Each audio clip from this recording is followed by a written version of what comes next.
Γεια σας, είμαι στο Βαγγελίδη με το τρίτο βίντεο του καναλιού μας, που είναι το 10 καλύτερα νεύρα για εμάς. 10. Συνηθίζω από τα γύρια για να μην πάτε από τη σχολεία. 9. Αντίγερα από τα γύρια περίπου που σας τελείωσαν οι παίκτες της πεντώνας. 8.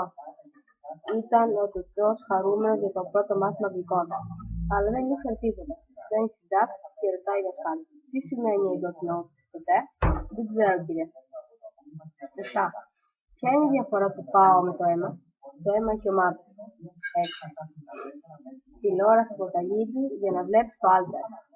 1. Μήκο από τα γύρι για να πετάγεις το κεφάλι ψηλά. 4. Θα σε ρωτήσω κάτι και θα μου απαντήσεις ειλικρινά.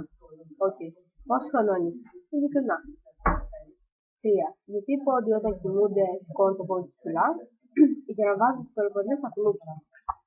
2. Λύωτε το στη μαμά του. Η μαμά έμαθε να προβλέπω το μέλλον. Μπα, κάνε μου μια πρόβληση. Όπου να είναι, θα έρθει ο γείτονας να μας πει να πληρώσουμε το τζάμ που του έσπασε. 1.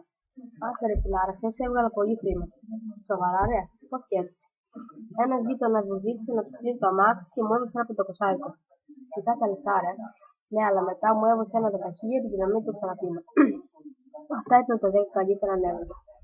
Μην ξεχνάτε, subscribe.